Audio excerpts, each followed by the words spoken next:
إن الله وملائكته يصلون على النبي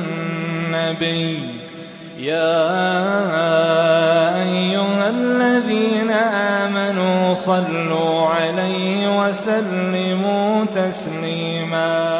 الحمد لله رب العالمين والعاقبة للمتقين والصلاة والسلام على سيد الأنبياء والمرسلين وعلى آله وأصحابه وأهل بيته أجمعين.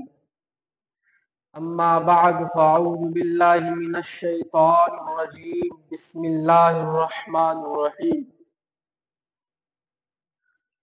كل من عليها فان وَيَبْقَى وَجْهُ رَبِّكَ ذُو الْجَلَالِ وَالْإِكْرَامِ.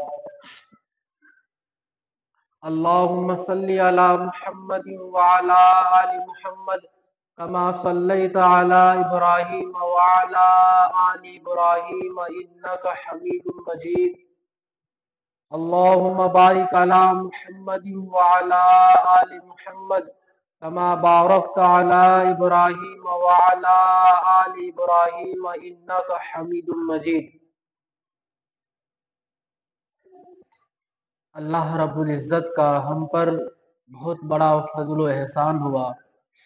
حق تعالی شانہ نے ہم سب کو اس مبارک اور سید الایام کے اندر عبادت کی غرض سے اپنے گھر آنے کی توفیق دی. اللہ تعالی ہم سب کا جمع ہونا اپنے دربار میں قبول و منظور فرمائے اور آئندہ بار بار اسی طرح اپنے گھر آنے اور اپنے سامنے سر جھکانے کی توفیق نصیب فرمائے. میرے محترم بزرگ اور دوستو، انسانی زندگی ہوا میں رکھے ہوئے چراغ کی مانند ہے. جس طرح ہوا میں رکھا ہوا چراغ ایک جھونکے کا محتاج ہوتا ہے، انسانی زندگی بھی ایک پل کی محتاج ہوتی ہے. یہ زندگی کیا ہے؟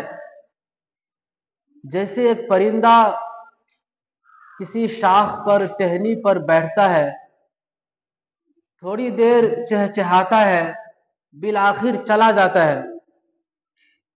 یہی مثال انسانی زندگی کی ہے کہ انسان اس دنیا میں آیا، کچھ دن رہے گا، بالآخر چلا جائے گا. اسی لیے مسلمانوں کے گھر میں جب بچہ پیدا ہوتا ہے تو اس کے دائیں کان میں اذان دی جاتی ہے، بائیں کان میں اقامت کہی جاتی ہے. علماء نے اس کے بہت سارے وجوہات بیان کیے ہیں، لیکن صوفیہ فرماتے ہیں کہ اصل میں بچوں کو یہ میسج دیا جاتا ہے، یہ پیغام دیا جاتا ہے کہ اے دنیا میں آنے والا انسان، تیری زندگی کی اذان بھی ہو گئی، تیری زندگی کی اقامت بھی ہو گئی، اب تیری زندگی کی نماز باقی ہے، نماز جنازہ. اس لیے کہ نماز جنازہ میں نہ اذان ہوتی ہے نہ اقامت ہوتی ہے. تو صوفیہ فرماتے ہیں کہ یوں سمجھو کہ تیری زندگی کی اذان بھی ہو گئی، اقامت بھی ہو گئی، اب صرف نماز پڑھنا باقی ہے. اب جتنا ٹائم اذان اور اقامت کے بعد تکبیر تحریمہ کہنے میں لگتا ہے، اللہ اکبر کہنے میں لگتا ہے، بس اتنی سی انسان کی زندگی ہے. جب اذان بھی ہو جائے، اقامت بھی ہو جائے تو تکبیر تحریمہ کہنے میں کتنا ٹائم لگتا ہے؟ بس اتنی سی انسان کی زندگی ہے.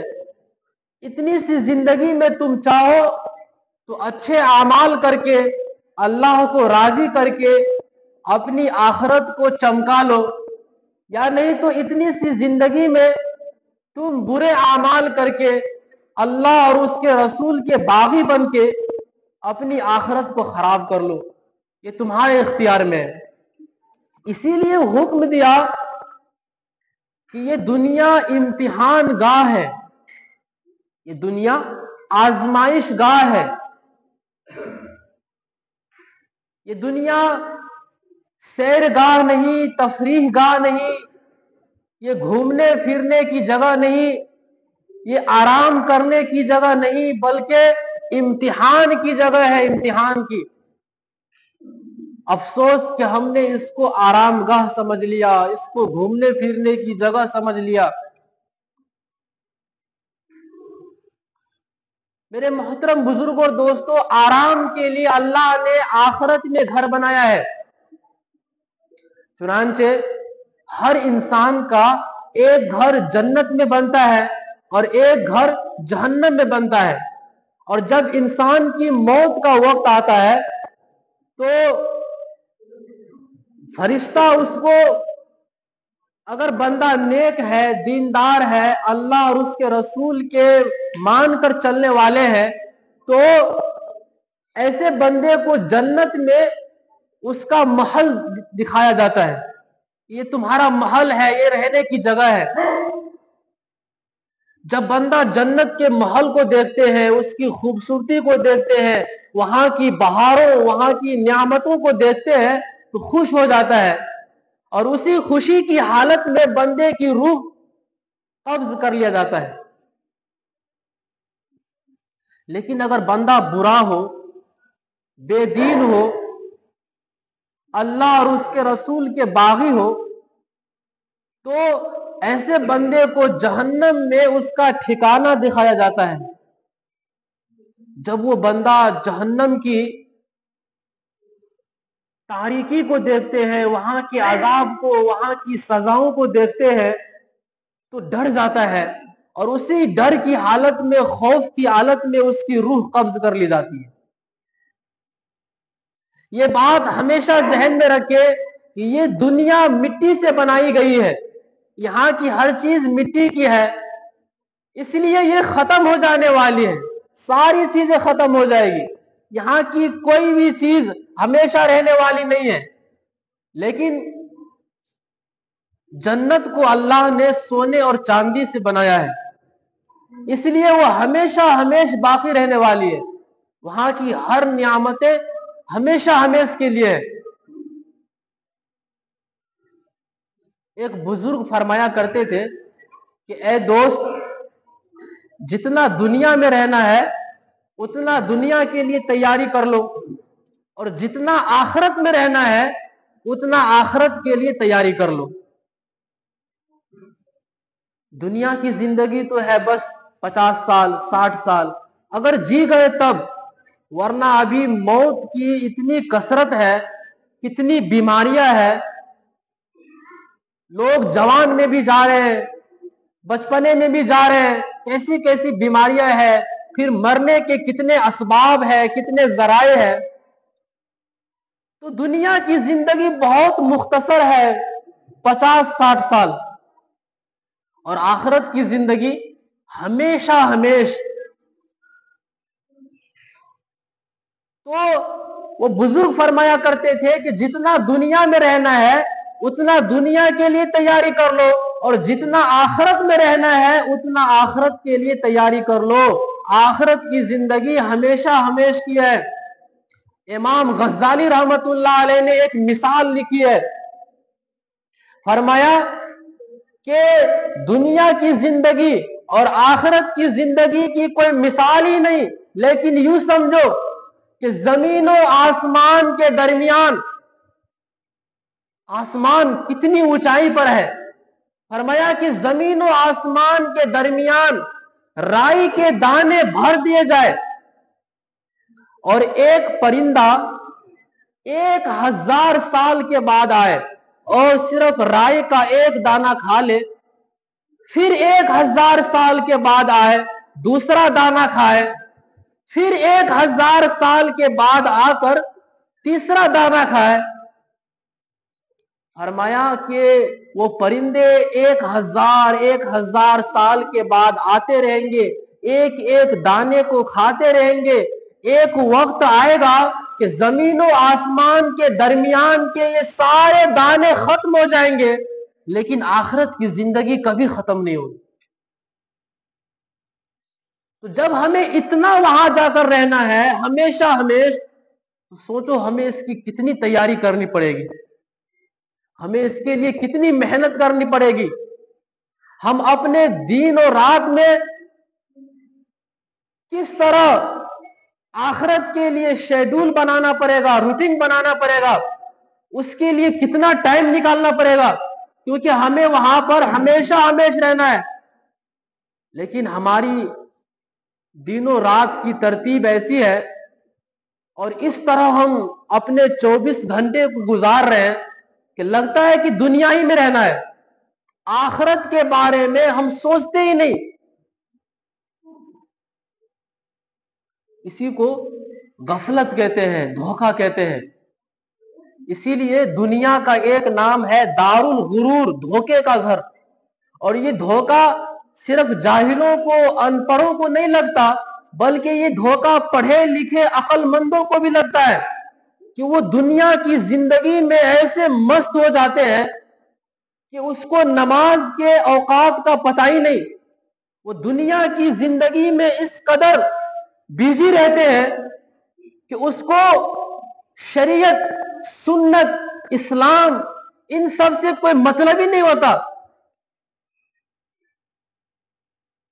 آج اگر ہم غور کریں تو دنیا کا ہر انسان اپنے اپنے ذہن میں, اپنے مائنڈ میں ایک جنت سجا کر اس کو بنانے میں لگا ہوا ہے.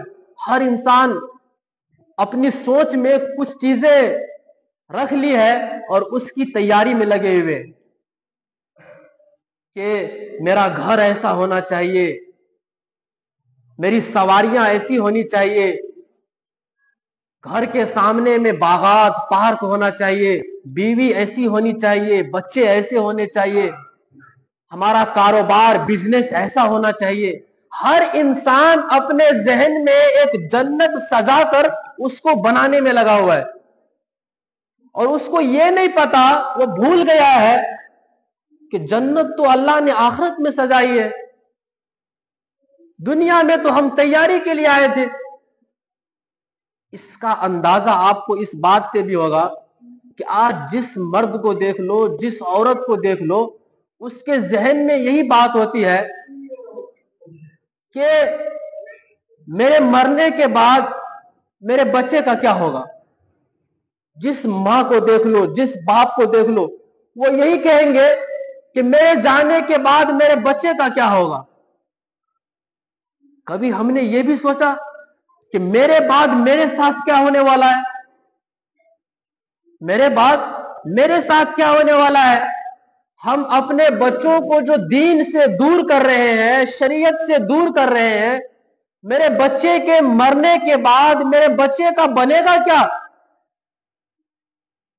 اس کی طرف ہماری سوچ ہی نہیں جاتی. ہم غیر مسلموں کی طرح یہ سمجھنے لگے ہیں کہ موت کے بعد سب کچھ ختم, بس جو غیر مسلم سوچتے ہیں. تو میرے محترم بزرگ اور دوستو, اس لیے آج ہماری ہر سوچ صرف دنیا تک محدود ہے. اسی لیے آج آپ دیکھیں نا, جب کوئی مرتا بھی ہے نا, جب کوئی مرنے والا مرتا ہے تو اس پر کوئی نہیں رو رہا ہوتا ہے, مرنے والے پر کوئی نہیں روتا ہے. آپ کہیں گے کہ یہ مولوی صاحب کیا بات کر رہے ہیں, میں حقیقت بتا رہا ہوں. جو مرنے والے ہیں اس پر کوئی نہیں رو رہا ہوتا ہے, سب اپنے اپنے فائدے کے لیے روتے ہیں. ایک نوجوان تھا, جب اس کی موت کا وقت قریب آیا نا تو گھر کے جتنے لوگ تھے سب رونے لگے. وہ نوجوان پریشان ہو گیا, سب کو بلایا, ماں باپ, بیوی, بچے, سب کو بلایا. سب سے پہلے اپنی ماں سے پوچھا کہ امی جان آپ کیوں رو رہی ہے. تو ماں نے کہا کہ بیٹا میں نے تجھے اتنی محنت سے پالا, پوسا, بڑا کیا, جوان کیا, اب میں بوڑھی ہو گئی ہوں, اب میری عمر ہے کہ تو میرا سہارا بنتا, تو اس وقت جا رہا ہے, میں کیسے نہ روؤں. پھر باپ کو بلایا کہ ابا آپ کیوں رو رہے ہیں؟ تو باپ نے بھی کہا کہ بیٹا میں نے تجھے پالا پوسا، تیرے لیے میں کہاں کہاں سے کما کر لاتا تھا، اب میں بوڑھا ہو گیا ہوں، اب میرا تو سہارا بننے والا تھا لیکن تو جا رہا ہے۔ پھر بیوی کو بلایا کہ تم کیوں رو رہی ہے؟ تو بیوی نے کہا کہ آپ میرے سرتاج ہیں، آپ اگر چلے جائیں گے تو میری زندگی میں تو اندھیرا ہو جائے گا، مجھے کوئی نہیں پوچھے گا۔ تو پھر اس نے بچوں کو بلایا کہ تم سب کیوں رو رہے ہو؟ تو بچوں نے کہا کہ آپ ہمارے ابو ہیں، آپ ہمارے سرپرست ہیں، آپ ہمارے لیے کپڑے کا، کھانے کا، گھر کا، ہر چیز کا انتظام کرتے ہیں، اگر آپ چلے جائیں گے تو میں تو یتیم ہو جاؤں گا، مجھے لوگ کس نظر سے دیکھیں گے؟ پورے غریب کی نظر سے دیکھیں گے۔ تو میرے محترم بزرگ اور دوستو، وہ نوجوان رونے لگے اور اس نے کہا کہ اس کا مطلب یہ ہوا کہ تم سب کے سب اپنے اپنے فائدے کے لیے رو رہے ہو، سب اس لیے رو رہا ہے کہ میرا سہارا ختم ہو رہا ہے، میرا سہارا کون بنے گا، مجھے کون کھلائے گا، مجھے کون دیکھے گا۔ تم سب کے سب اپنے فائدے کے لیے رو رہے ہو، میرے لیے تم میں سے کوئی نہیں رو رہا ہے۔ تو رونے والے اپنے لیے روتے ہیں، مرنے والے کے لیے کوئی نہیں روتا ہے۔ کیوں؟ اس لیے کہ ہماری سوچ دنیا تک محدود ہو گئی ہے۔ ہاں اللہ ماشاءاللہ بہت لوگ روتے بھی ہیں جن کو آخرت پر یقین ہے، حساب و کتاب کے دن پر یقین ہے، وہ روتا ہے، ان کو ہمیشہ دعاؤں میں یاد رکھتا ہے، ان کے لیے صدقہ و خیرات کرتا ہے، ان کے لیے مسجد میں پیسہ لگاتا ہے، مدرسہ میں پیسہ لگاتا ہے، کوئی چیز ان کے لیے وقف کر دیتا ہے کہ میرے ابا میری امی جو فوت ہو گئی ہے ان کے لیے ثواب کا ذریعہ رہے۔ لیکن اکثر لوگ نہیں روتے۔ اس لیے میرے محترم بزرگ اور دوستو، آج وقت ہے تیاری کرنے کا، ابھی تیاری کا وقت ہے۔ جس طرح اسکول میں امتحان ہوتا ہے نا، تو ایک ہوتا ہے اردھوارشک امتحان، ایک ہوتا ہے وارشک، اسی طرح مدرسہ میں ایک ششماہی امتحان اور ایک سالانہ امتحان، اسی طرح اللہ رب العزت نے دو امتحان رکھے ہیں۔ ایک امتحان مرنے کے بعد شروع ہوتا ہے قبر میں، جیسے ہی بندہ قبر میں جاتا ہے تو اس سے ایک امتحان لیا جاتا ہے کہ بتا تیرا رب کون ہے۔ اس میں 3 کوئسچن ہوتے ہیں، تیرا رب کون ہے، تیرا نبی علیہ السلام کون ہے، اور تیرا دین کیا ہے۔ پھر جب بندہ قیامت کے دن دوبارہ قبر سے اٹھائے جائیں گے تو دوسرا امتحان ہوگا، اس میں 4 کوئسچن پوچھے جائیں گے کہ تو نے اپنی زندگی کیسے گزاری، پھر پوچھا جائے گا کہ تو نے اپنی جوانی کیسے گزاری۔ یہاں پر ایک سوچنے والی بات ہے کہ زندگی میں بچپن بھی شامل ہے، جوانی بھی شامل ہے اور بڑھاپا بھی شامل ہے، لیکن پھر سے اللہ رب العزت دوبارہ جوانی کے بارے میں سوال کر رہے ہیں، جوانوں کو یہ سمجھانے کے لیے کہ تمہاری یہ عمر اللہ کی طرف سے بہت بڑی نعمت ہے، اس کی قدر کرو، کہیں تم اس نعمت کی ناقدری نہ کر بیٹھو۔ اس لیے اللہ 2 بار سوال کریں گے جوانی کے بارے میں، زندگی میں تو سب شامل ہے۔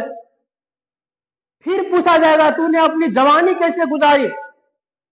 پھر تیسرا کوئسچن، کہاں سے کمایا اور کہاں پہ خرچ کیا، تو نے کیسے کمایا، ناپ تول میں کمی کر کے، جھوٹ بول کے، رشوت لے کے، سود لے کے، کسی کی جائیداد پہ ناجائز قبضے کر کے، تو نے کیسے کمایا اور کہاں پہ خرچ کیا، عیاشی میں، اپنے بیٹوں کو، اپنے بچوں کو، اپنے گھر والوں کو بگاڑنے میں، تو نے پیسہ کہاں پہ لگایا۔